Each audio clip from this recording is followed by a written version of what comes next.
Friends welcome to easy education. Easy education सभी को स्वागत है। तो फ्रेंड्स आज हम पढ़ेंगे 27 सितंबर 2023 दैनिक समसमय की फुल पत्ती वाली क्लास जो सुबह 6 बजे कुमार गौरव सर द्वारा पढ़ाया जाता है। यदि आप कम समय में करंट अफेयर को पढ़ना चाहते हैं तो आप हमारे चैनल से जुड़ सकते हैं और अपनी तैयारी को मजबूत बना सकते हैं। तो आइए स्टार्ट करते हैं आज का पहला क्लास। और पहला सवाल हमारा हो जाएगा, हाल ही में चर्चा में रहा फाइव आइज अलायंस का सदस्य कौन है। तो देखिए, यदि आपसे पूछा जाए कि फाइव आइज अलायंस क्या है, तो फाइव आइज अलायंस एक खुफिया जानकारी साझा करने का एक संस्था है। इसमें 5 देश शामिल हैं। तो आपसे पूछे कि फाइव आइज अलायंस में कितने देश शामिल हैं, तो 5 देश हैं। कौन कौन? ऑस्ट्रेलिया, कनाडा, न्यूजीलैंड, यूएसए और यूके। और अभी हाल ही में आपने सुना था कि कनाडा में जो हरदीप सिंह निज्जर जो एक खालिस्तान समर्थक था, उसकी हत्या का आरोप भारत पर लगाया गया था। तो ऐसी जानकारी देने वाला कौन संस्था थी? तो यही संस्था थी फाइव आइज अलायंस, जो खुफिया जानकारी साझा करती थी। तो कनाडा में इसकी हत्या हुई थी हरदीप सिंह निज्जर की। तो इससे जानकारी कौन दिया था? तो ये 5 देश जो हैं ऑस्ट्रेलिया, कनाडा, न्यूजीलैंड, यूएसए और यूके, जो फाइव आइज अलायंस वाले हैं, यही जानकारी दिए थे। तो अब इतनी बातों को याद रखिए। फाइव आइज अलायंस में कितने देश शामिल हैं? 5 देश हैं, ऑस्ट्रेलिया, कनाडा, न्यूजीलैंड, यूएसए और यूके। अब इतनी बातों को याद रखिए। आगे आते हैं ललन टॉप प्रश्न देख लेते हैं।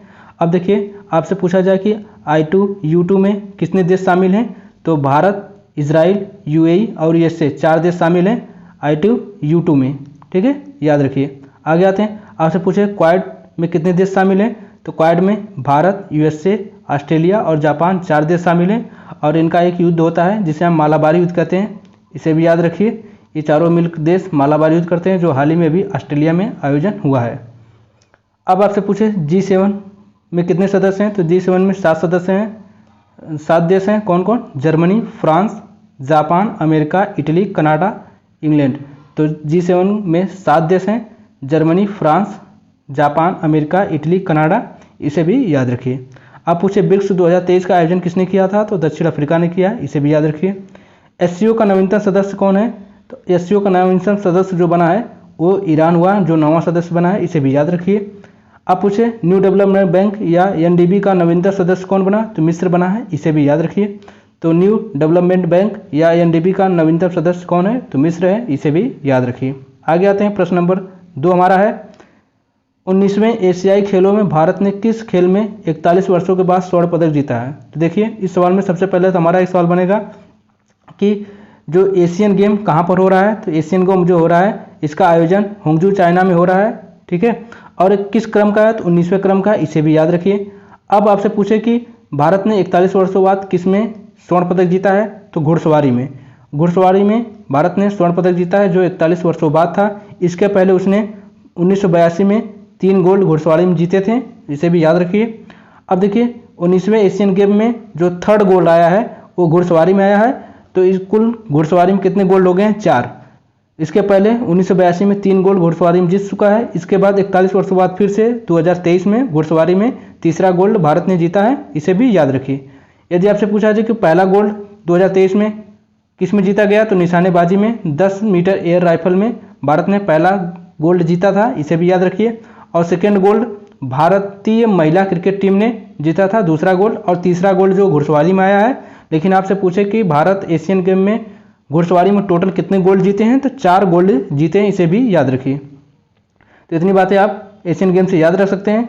अब आपसे पूछ लिया जाए कि भारत जो है, भारत एशियन गेम की मेजबानी कितनी बार किया है, तो सबसे पहले पहला जो एशियन गेम हुआ था 1951 में भारत ने पहली बार इसकी मेजबानी किया था। और दूसरी बार जो है 1982 में किया था, जिसमें घुड़सवारी में 3 गोल्ड भारत ने जीता था। इसे भी याद रखिए। चलिए आगे आते हैं। अब ललन टॉप प्रश्न देखते हैं। देखिए, टोक्यो ओलंपिक 2022 में भारत ने कितने पदक जीता था, तो 1 2 का 4 आपको याद होना चाहिए। 1 2 का 4 मतलब 7 पदक जीते थे। पहला गोल्ड नीरज चोपड़ा ने जीता था और 2 सिल्वर जीते गए थे, जिसमें से रवि दहिया। पहला गोल्ड नीरज चोपड़ा ने भाला फेंक में जीता था और 2 सिल्वर जो हैं कि मीराबाई चानू और रवि दहिया ने जीता था। तो टोटल 7 पदक जीते थे और टोक्यो ओलंपिक 2022 में। इसे भी याद रखिए। अब देखिए, 37वां राष्ट्रीय खेल कहाँ पर आयोजित होगा, तो गोवा में आयोजन होगा। इसे भी याद रखिए। अगर पूछा जाए 36वां कहाँ हुआ, तो 36वां गुजरात में हुआ था। इसे भी याद रखिए। 36वां गुजरात में हुआ था। तो 37वां कहाँ पर होगा, गोवा में आयोजित होगा। इसे भी याद रखिए। कॉमनवेल्थ गेम्स 2022, इसमें पदक भारत ने कितना जीता था, तो 22 गोल्ड जीता था, 16 सिल्वर और 23 जो कि ब्रॉन्ज जीते थे। टोटल 51 पदक जीता था भारत ने। यदि पूछा जाए कि 2022 का कॉमनवेल्थ कहाँ हुआ था, तो बर्मिंघम में हुआ था। बर्मिंघम कहाँ पर, इंग्लैंड में हुआ था। यदि आपसे पूछा 2026 का कॉमनवेल्थ कहाँ पर होगा, तो ये होगा ऑस्ट्रेलिया में, इसे भी याद रखिए। ठीक है, एग्जाम में पूछा जा सकता है। तो 2026 में ऑस्ट्रेलिया में, लेकिन 2022 में कहाँ हुआ था, तो बर्मिंघम में। उसमें कितने पदक जीता था भारत ने, 61 पदक जीता था, इसे भी याद रखिए। आगे आते हैं, अगला हमारा फीफा वर्ल्ड कप 2022 का विजेता कौन रहा, तो देखिए मेल में अर्जेंटीना रहा, किसको हराकर, फ्रांस को हराकर। फीमेल में स्पेन विजेता रहा, किसको हराकर, इंग्लैंड को हराकर। यदि पूछा जाए कि फीफा वर्ल्ड कप जो 2022 है फीमेल वाला किस क्रम का था, तो 22 नंबर का था, इसे भी याद रखिए। और फीमेल वाला तो 9 नंबर का था, 9 नंबर का था, इसे भी याद रखिए। अब पूछा जाए कि फीफा वर्ल्ड कप जो है कि मेल वाला कहाँ पर आयोजित हुआ था, तो दोहा कतर में हुआ था, इसे भी याद रखिए। और फीमेल वाला का आयोजन कहाँ पर हुआ था, तो ऑस्ट्रेलिया और न्यूजीलैंड में हुआ था, इसे भी याद रखिए। ठीक है, इतनी बातें फीफा वर्ल्ड कप 2022 से याद रख सकते हैं। आगे आते हैं, अब आपसे पूछा जाए 15वां हॉकी वर्ल्ड कप का विजेता कौन रहा, तो जर्मनी। 15वां हॉकी वर्ल्ड कप विजेता कौन रहा, जर्मनी। आयोजन कहाँ हुआ था, तो भारत में हुआ था, भारत के राउरकेला उड़ीसा में बिरसा मुंडा स्टेडियम में हुआ था, इसे भी याद रखिए। आगे प्रश्न नंबर हमारा 3 है, हाल ही में भारत, इंडोनेशिया, ऑस्ट्रेलिया के बीच हुए पहले त्रिपक्षीय समुद्री अभ्यास में किस भारतीय जहाज ने भाग लिया। देखिए सबसे पहला सवाल तो हो जाएगा, भारत और इंडोनेशिया और ऑस्ट्रेलिया के बीच पहली बार त्रिपक्षीय समुद्री अभ्यास, युद्ध अभ्यास हो रहा है, तो इसमें किस भारतीय जहाज ने भाग लिया, तो आपको बताना है। तो इसका सही आंसर हो जाएगा INS सह्याद्री। तो देखिए आपको याद इसलिए करना क्योंकि पहली बार हुआ, तो पहली बार जो होगा वो पूछेगा एग्जाम में अवश्य ही। ठीक है, तो INS सह्याद्री ने भाग लिया था। ऐसे ही पहले एक भारत, फ्रांस और UAE संयुक्त अरब अमीरात ने एक युद्ध अभ्यास किया था। इसका आयोजन ओमान की खाड़ी में हुआ था। इसमें भारत की तरफ से INS तर्कस ने भाग लिया था। तो देखिए त्रिपक्षीय अभ्यास पहला भारत, इंडोनेशिया, ऑस्ट्रेलिया के बीच हुआ था, उसमें सह्याद्री ने भाग लिया। लेकिन अगर पूछे कि भारत, फ्रांस और संयुक्त अरब अमीरात के बीच जो ओमान की खाड़ी में युद्ध अभ्यास हुआ था, उसमें भारत की तरफ से किसने भाग लिया था, तो Indian naval ship INS Tarkash द्वारा भाग लिया गया था, इसे भी याद रखिए। आगे आते हैं, ललन टॉप प्रश्न देख लेते हैं।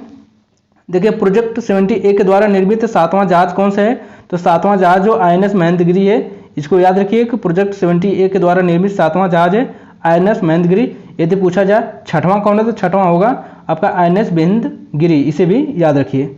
अब यदि पूछा जाए भारत का पहला स्वदेशी विमान वाहक पोत कौन था, तो विक्रम INS विक्रांत था, इसे भी याद रखिए। तो INS विक्रांत, इसको 2 सितंबर 2022 कोच्चि से लॉन्च किया गया था, ये भी याद रखिए। आगे आते हैं, भारत का पहला पनडुब्बी रोधी जहाज कौन था, तो INS अर्नाला है, इसे भी याद रखिए। तो आपसे पूछे भारत का पहला पनडुब्बी रोधी जहाज कौन सा है, तो INS अर्नाला, इसे भी याद रखिए। अब पूछे तलवार जायद अभ्यास किन किन देशों के बीच होता है, तो तलवार जायद अभ्यास भारत और UAE के बीच होता है, इसे भी याद रखिए। आगे आते हैं, प्रश्न नंबर हम 4 देखते हैं, प्रतिवर्ष विश्व पर्यटन दिवस कब मनाया जाता है। आपको बस केवल इतना याद रखना है कि विश्व पर्यटन दिवस कब मनाया जाता है, तो 27 सितंबर को मनाया जाता है, इसे भी याद रखिए। आपसे पूछे विश्व पर्यटन दिवस कब मनाया जाता है, तो 27 सितंबर को मनाया जाता है। आप पूछे कि पहली बार कब मनाया गया था, तो 1980 में मनाया गया था पहली बार, और 2023 में 27 सितंबर को मनाया गया। तो हर साल 27 सितंबर को मनाया जाता है विश्व पर्यटन दिवस। अब पूछे 2023 की थीम क्या है, तो टूरिज्म ग्रीन इन्वेस्टमेंट, मतलब क्या कि यदि पर्यटन को बढ़ावा करिए लेकिन पर्यावरण को बिना हानि पहुंचाए टूरिज्म का विकास करना इसका मुख्य उद्देश्य था, और यही 2023 का थीम भी था, इसे भी याद रखिए। अब यदि आपसे पूछ लिया जाए United Nation World Tourism Organization, विश्व पर्यटन संगठन का पूछे हेडक्वार्टर कहाँ पर है, तो मैड्रिड स्पेन में है, इसे भी याद रखिए। आपसे पूछे UNWTO विश्व पर्यटन संगठन का हेडक्वार्टर कहाँ पर है, तो मैड्रिड स्पेन में है, इसे भी याद रखिए। स्पेन की राजधानी मैड्रिड है, इसे भी याद रखिए। आगे आते हैं, ललन टॉप प्रश्न देख लेते हैं। देखिए कुछ महत्वपूर्ण हमारे हेडक्वार्टर हैं जो एग्जाम में पूछे जाते हैं। तो आपसे पूछे कि IUCN का हेडक्वार्टर कहाँ पर है, तो ग्लैंड स्विट्जरलैंड में, इसे भी याद करिए। इंटरनेशनल IUCN का हेडक्वार्टर ग्लैंड स्विट्जरलैंड में, इसे याद रखिए। ओपेक वियना ऑस्ट्रेलिया में, इसे भी याद रखिए। इंटरनेशनल कोर्ट का अगर पूछे तो इंटरनेशनल कोर्ट का मुख्यालय कहाँ है? द हेग नीदरलैंड में है।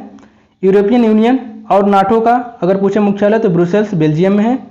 SCO संघाई सहयोग संगठन का हेडक्वार्टर पूछे तो बीजिंग चाइना में है, इसे भी याद रखिए। WWF world wild life fund का हेडक्वार्टर पूछे तो ग्लैंड स्विट्जरलैंड में, इसे भी याद रखिए। आपसे पूछे यूएनओ का मुख्यालय कहाँ पर है? तो न्यूयॉर्क USA में, इसे भी याद रखिए। इंटरपोल लियोन्स फ्रांस में है, इसे भी याद रखिए। इंटरपोल का अगर पूछे हेडक्वार्टर कहाँ पर तो लियोन्स फ्रांस में, इसे भी याद रखिए। यूनेस्को का फ्रांस पेरिस में है इसका हेडक्वार्टर, इसे भी याद रखिए। UNFCCC का मुख्यालय वान जर्मनी में, इसे भी याद रखिए।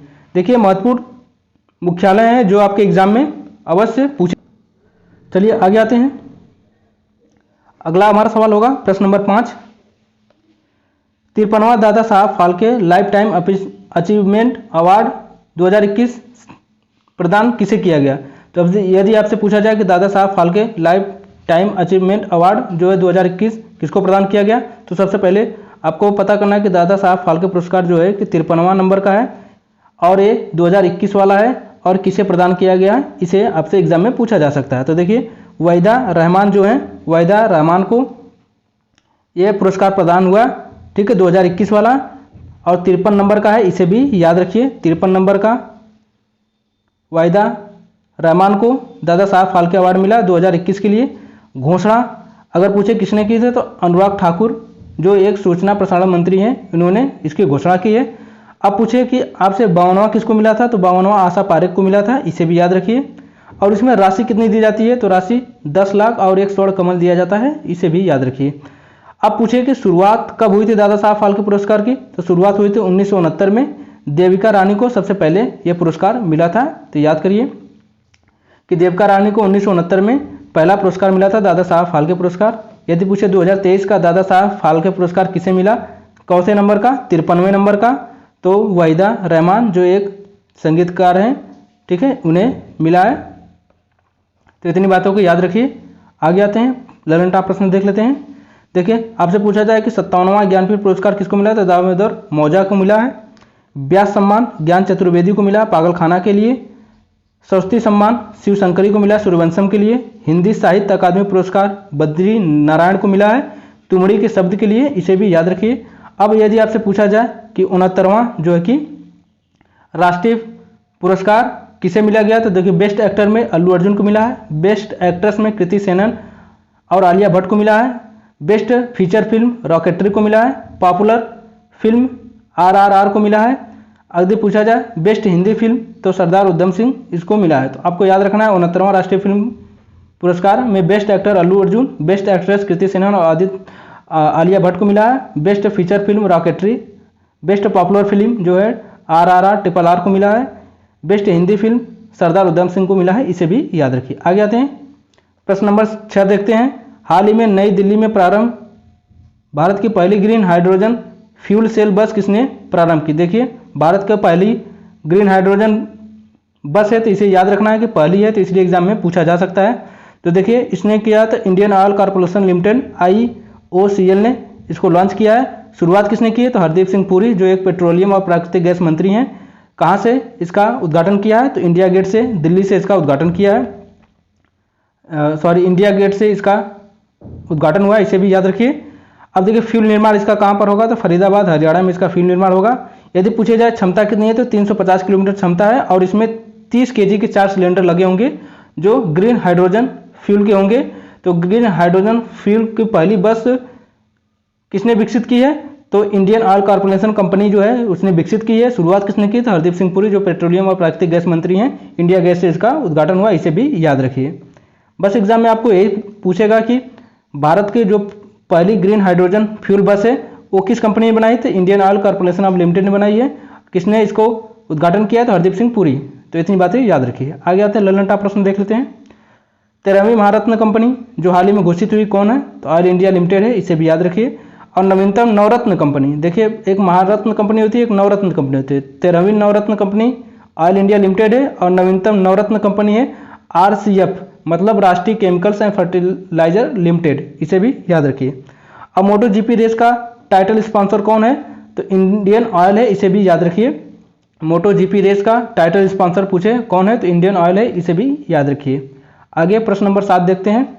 हाल ही में प्रारंभ चैटन जल विद्युत संयंत्र परियोजना का संबंध किससे है? तो देखिए चैटन हाइड्रो पावर प्लांट कहाँ पर प्रारंभ किया गया, तो आपको बताना है इसका प्रारंभ किया गया चैटन जल विद्युत परियोजना का सिक्किम में इसको प्रारंभ किया गया है। किसने किया है? तो प्रेम सिंह तमांग जो वहाँ के सीएम हैं इन्होंने किया था। जिला मंगन पूछे तो जिला मंगन हो जाएगा, इसे भी याद रखिए। अगर पूछे कितनी क्षमता को, 3 मेगावाट क्षमता।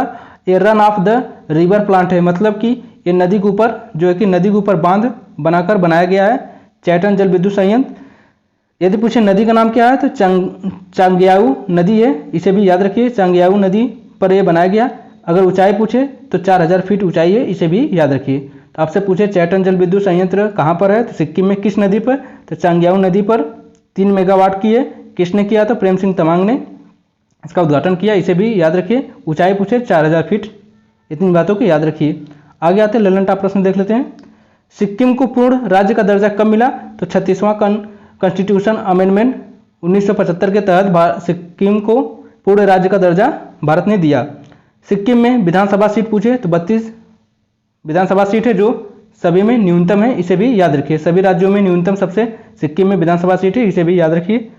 भारत में न्यूनतम जनसंख्या वाला राज्य पूछे तो सिक्किम है। भारत का एकमात्र मिश्रित विश्व धरोहर स्थल कंचनजंगा जो सिक्किम में है, इसे भी याद रखिए।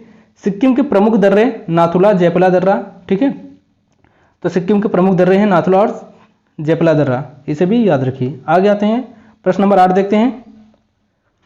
मोटो जीपी रेस 2023 के विजेता कौन है? अभी देखिए हमने आज में पढ़ा, तो मोटो जीपी जो 2023 के विजेता कौन हुए, तो मार्को बेचेंजी जो हैं इटली के, इन्होंने मोटो जीपी रेस को जीत लिया है, इसे भी याद रखना है। तो आपसे पूछे मोटो जीपी रेस 2023 के विजेता कौन है, तो मार्को बेचेंजी हैं जो इटली के हैं।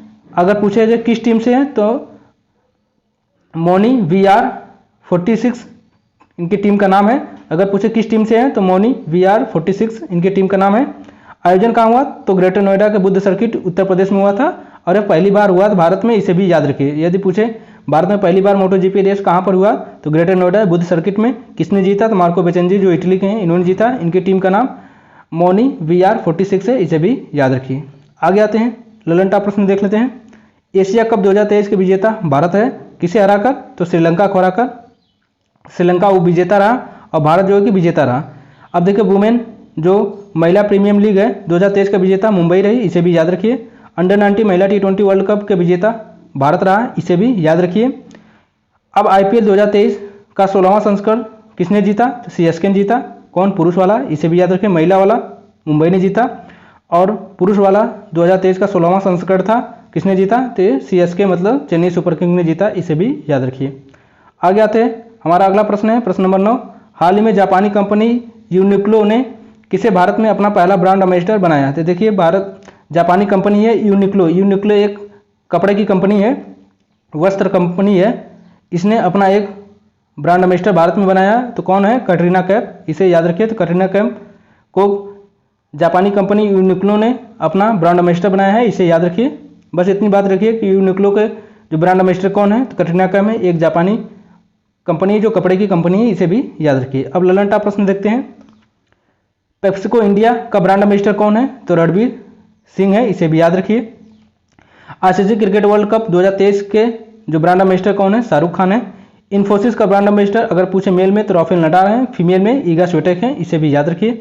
अब पूछे गुच्ची का जो कि ब्रांड एम्बेसडर आलिया भट्ट को घोषित किया गया है। BPCL Bharat petroleum corporate limited का अगर पूछे जाए, Bharat petroleum corporation of limited का जो ब्रांड एम्बेसडर किसे घोषित किया गया, तो राहुल द्रविड़ को घोषित किया। तो BPCL का ब्रांड एम्बेसडर राहुल द्रविड़ को घोषित किया गया, इसे भी याद रखिए। आगे आते हैं प्रश्न नंबर 10 जो हमारा लास्ट सवाल होगा। हाल ही में चर्चा में रही चाक परियोजना, देखिए आपसे चाक परियोजना का संबंध किससे है, तो चाक परियोजना का संबंध आगे पूछ लिया जाए किससे है, तो इसका संबंध होगा आपका छत्तीसगढ़ राज्य ने इसको स्टार्ट किया है। पूछा इसका संबंध किससे है, तो इसका संबंध होगा आपका शिक्षा में सुधार के लिए। देखिए चाक से हम क्या करते हैं, सैमपट पे लिखते हैं, तो चाक से याद रखना है कि हमेशा इसका चाक परियोजना का संबंध शिक्षा से होगा, एजुकेशन से होगा, इसे भी याद रखिए। सहायता कौन करेगा, तो भारत सरकार करेगी और विश्व बैंक, इसके लिए उसने 2500 करोड़ रुपये 5 वर्ष के लिए फंडिंग करेगी। कौन, विश्व बैंक और भारत सरकार दोनों मिलकर इसकी सहायता करेंगे, किसमें, चाक परियोजना में, और चाक परियोजना पूछे कौन सा राज्य ने स्टार्ट किया है, तो छत्तीसगढ़ ने शिक्षा में सुधार करने के लिए किया है, इसे भी याद रखिए। आगे आते हैं, ललन टॉप प्रश्न देख लेते हैं।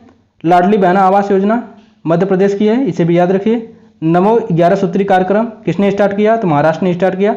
नमो 11 सूत्री कार्यक्रम, इसका मतलब है कि राज्य में 11 योजनाएं चलेंगी जो राज्य को विकसित करेंगी। तो किसने स्टार्ट किया, तो महाराष्ट्र ने। पीएम प्रणाम योजना का संबंध किससे है, तो भूमि प्रदूषण को कम करना, रसायनों का कम प्रयोग करना, ये पीएम प्रणाम योजना के तहत स्टार्ट किया गया। मिष्टी योजना का संबंध किससे है, तो मैंग्रोव वनस्पति के संरक्षण के लिए, इसे भी याद रखिए। मैंग्रोव वनस्पति के संरक्षण के लिए स्टार्ट किया गया। अब पूछे कि मुख्यमंत्री संपूर्ण पुष्टि योजना का संबंध किससे है, तो उड़ीसा से। तो मुख्यमंत्री संपूर्ण पुष्टि योजना किसने स्टार्ट किया, तो उड़ीसा राज्य ने किया, इसे भी याद रखिए। तो ये रही क्लास, कैसी लगा क्लास कमेंट में लिख के बताना। मिलेंगे नेक्स्ट वीडियो में, तब तक के लिए जय हिंद।